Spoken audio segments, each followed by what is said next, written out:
always like in late October in New Hampshire. 70 degrees and sunny. Can everybody please give it up for your outstanding United States Senator, Gene Sheehy? Your next governor, Maggie Hassan. Your next congresswoman, Annie Custer. And I'm just going to say something special about one of the most talented singers, songwriters that America's ever had. He has just been a great friend. This guy has been working his tail off on behalf of this campaign. I couldn't be prouder that he's working with us. James Taylor, give him a big hand.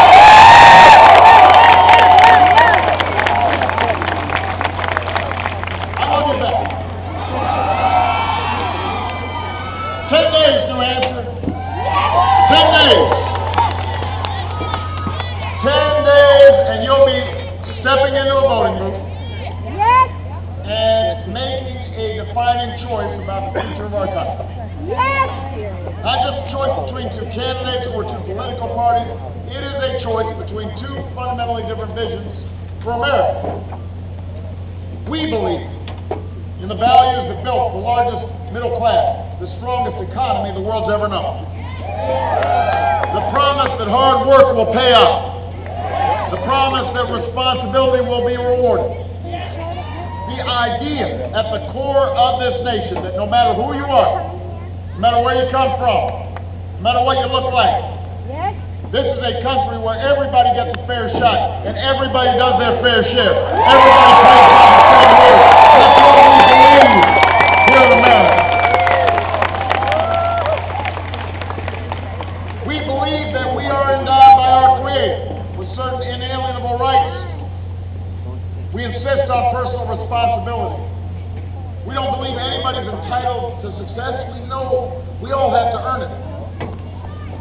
We honor the strivers, the dreamers, the risk takers. Everybody who's been the driving force behind our free enterprise system, the greatest engine of growth and prosperity the world's ever known. But we also believe that the true measure of prosperity is more than just a running tally of corporate balance sheets, quarterly profit reports. We measure prosperity not just by how many millionaires and billionaires we produce. We measure prosperity by how well a typical family's doing.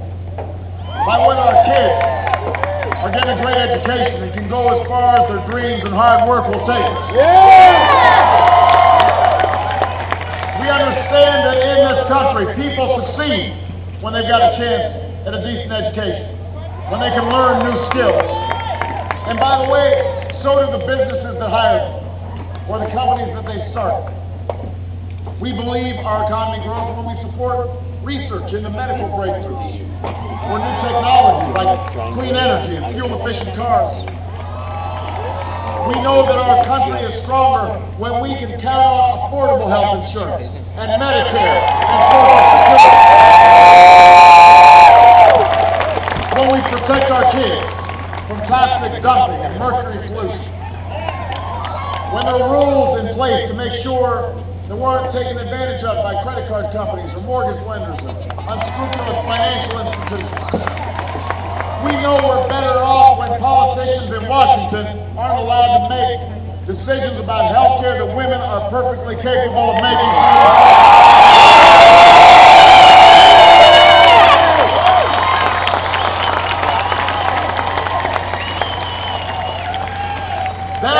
That's what we believe. That's the vision that we embrace. I appreciate that.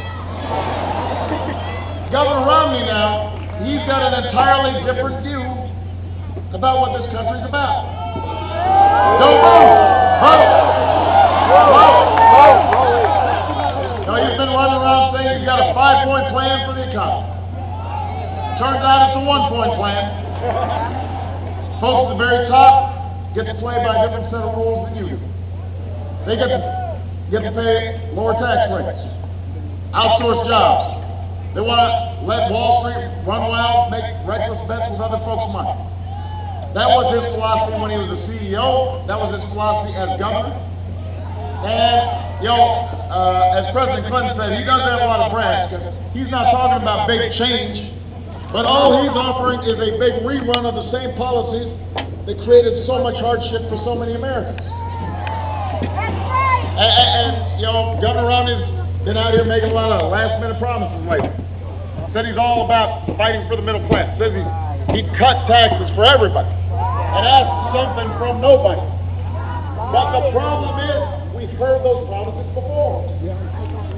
Now keep in mind, Governor Romney lives just a few miles south of here, in the state of Massachusetts. From Massachusetts.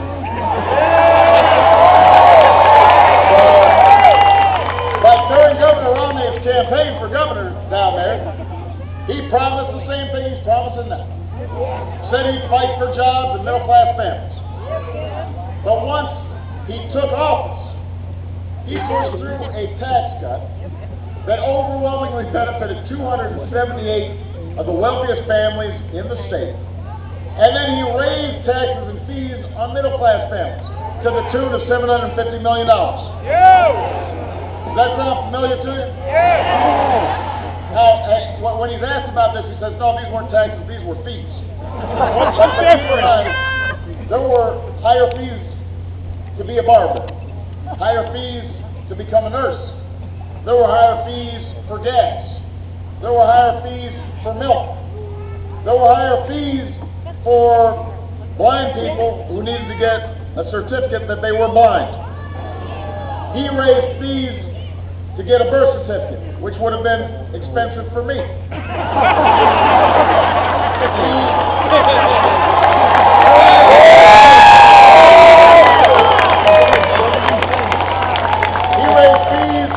He raised fees for marriage certificates and fees for funeral homes. So there were literally cradle to grave tax hikes and fees.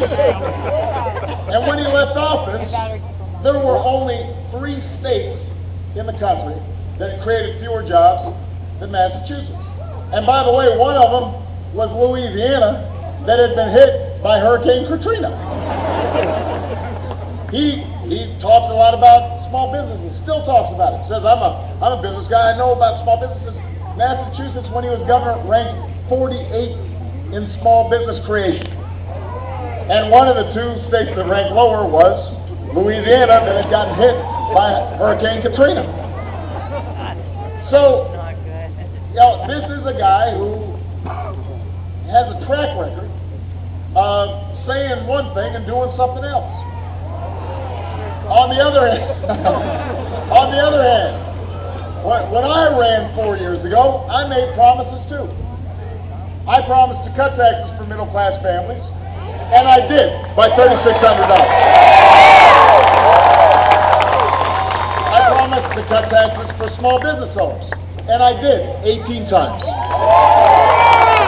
I promised to end taxpayer-funded Wall Street bailouts, and we have. And by the way, we got every dime worth of money that we used for the bank rescue, and we got interest with it too. I promised to take on those financial institutions that were charging too much for student loans. And we, as a consequence, were able to make college more affordable for millions of Americans. I promised I'd never walk away from the millions of jobs that were in jeopardy when the auto industry was on the brink of collapse. We decided to ignore Governor Romney's business advice when he said Detroit should go bankrupt. And now, America, we are building the best cars on earth. 4 years ago, I promised to end the war in Iraq, and we did. I promised that we would begin the transition in Afghanistan, and we are. I said we'd go after the terrorists who attacked us on 9/11, and thanks to the brave men and women in uniform, the courage of our Navy SEALs, Al-Qaeda is on the path to defeat, and Osama bin Laden is dead.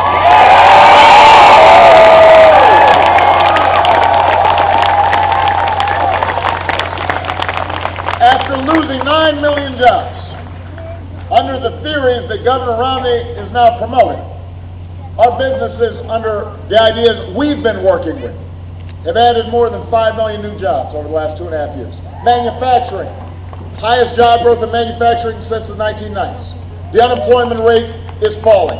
Manufacturing coming back to our shores. Our assembly lines are humming again. Housing prices are starting to pick up. Housing starts are on the move. We've got a lot of work to do, but New Hampshire, the country, has come too far for us to turn back now. We can't afford to go back to the policies that got us into this mess. We've got to continue with the policies that are getting out of the mess. We've got to move forward, and that's why I am running for a second term as President of the United States.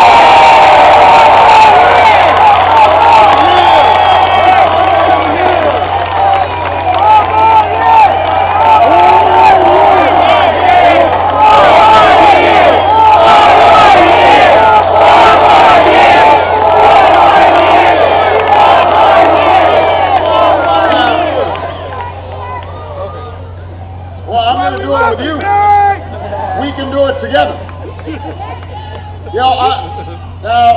Unlike Governor Romney's plan, he doesn't like to talk about it too much. I have a plan that will actually create jobs, that will actually lower our deficit, and will actually provide the middle class with a greater sense of security. And the good news is my plan, the math actually adds up. If you want to check it out, you can go to BarackObama.com/plans. And I want you to share it with your friends and your neighbors and your coworkers. There are still people out there who are trying to make up their minds. And some of you who are here may be trying to make up your mind. Maybe your girlfriend dragged you out here. I don't know. You know, maybe Grandma said you've got to go to the Obama rally, and you're still trying to figure it out. So I'm asking you to compare my plan with Governor Romney. Yeah. I want you to know what we're proposing, each of us, and see which plan is better for you, and what is better for the future of America. So, number one, I want to end tax breaks for companies that are shipping jobs overseas. Reward small businesses and manufacturers who are putting down roots here, hiring American workers, creating American products, stamped with three proud words, made in America. We can bring those jobs back to our shores. Number two, I want to cut our oil imports in half by 2020, so we control more of our own energy. You know, because of the work we've already done, increasing oil production, increasing natural gas production, but also emphasizing renewables like solar and wind and biofuels. Today, we are less dependent on foreign oil than at any time in the last 2 decades. That's good. That's good for your pocketbook. That's good for our national security. It's good for the environment. And one reason we have confidence we can keep on making progress is we've doubled the fuel efficiency standards for cars and trucks. So, in the middle of the next decade, you'll go twice as far on a gallon of gas. I want us now to build on that progress. We've got to keep making those investments. I don't want fuel-efficient cars with long-lasting batteries, wind turbines, and solar panels produced in China. I want them produced right here in New Hampshire. I want them made right here in America, and we can do that. Number three, we have to make it a national mission to educate our kids and train our workers better than anybody else in the world.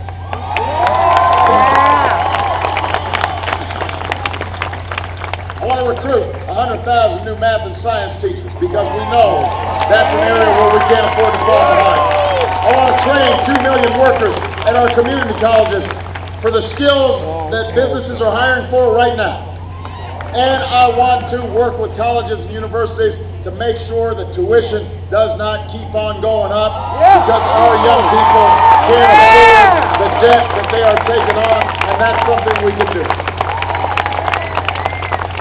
Number four, my plan will reduce the deficit by $4 trillion over the next 10 years in a balanced way. We're going to cut out spending we don't need. We've already cut out $1 trillion worth of spending. We can do more. But I'm also going to ask the wealthiest Americans to pay a little bit more, so we can invest in research and technology and education that will keep new jobs and businesses coming to America. And under the guise of reducing the deficit, I will never turn Medicare into a voucher system. So Americans should have to spend their golden years at the mercy of an insurance company. And by the way, I think we saw just this past week, we don't need a whole bunch of politicians in Washington, most of whom are male, making health care decisions for women.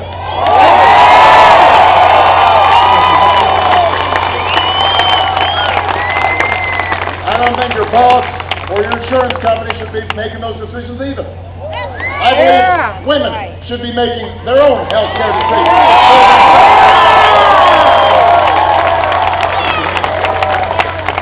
That's why the health care law we passed put those choices in your hands, where they belong, and that's where they'll stay, as long as I'm President of the United States. Finally, number 5, we're going to use the savings from ending the wars in Iraq and Afghanistan to put our people back to work. Let's do some nation building here at home. Let's rebuild our roads, our bridges, our schools. Let's lay broadband lines into rural communities all across the country. And as we're doing that, we're going to be putting our veterans back to work. We've got to serve them as well as they've served us. Because nobody who fights for this country should have to fight for a job or a roof over the head or the care that they've earned when they come home.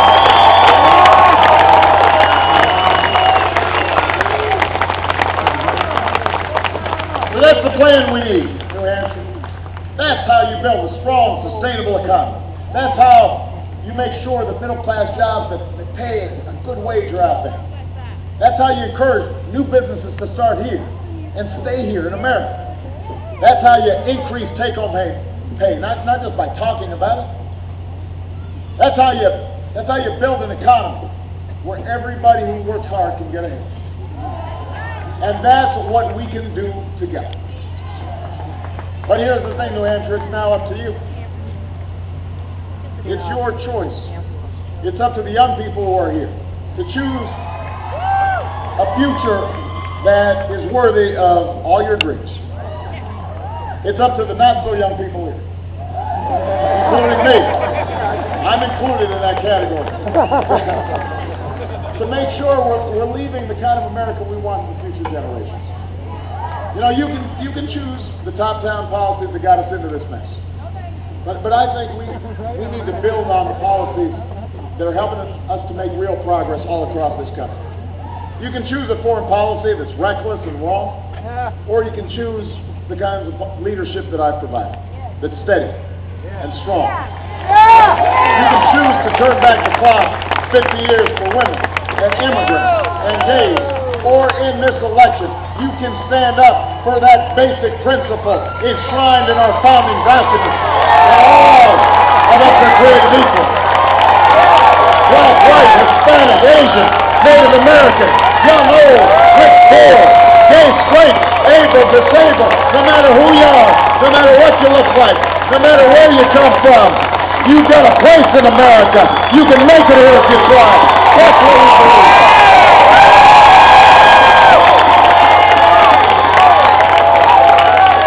New Hampshire, we've been through tough times. But we've been through tough times before, and we are tough. We always come out on top. We always bounce back. Because we pull together. Because we look after one another. Because we don't leave anybody behind. Because when we succeed, we prop that door open and bring those who are following behind us. We pull them through. That's who we are. Our destiny is not written for us, it's written by us. We don't go backward, we look forward to that distant horizon, to that new frontier. We imagine a better America and then we work hard to make it happen. That's who we are. That's why I'm asking for your vote. And if you give me your vote, I promise you, you will always have a president who hears your voice, who will fight for your family, who will spend every waking moment thinking about how to make your lives a little bit better. New Hampshire, I still believe in you. I need you to keep believing in me. If you're willing to work with me, And roll up your sleeves with me. Knock on some doors with me. Make some phone calls for me. We'll win Hillsborough County again. We'll win New Hampshire again. We'll finish what we started. And we'll remind the world why the United States of America is the greatest nation on earth. God bless you. God bless the United States of America.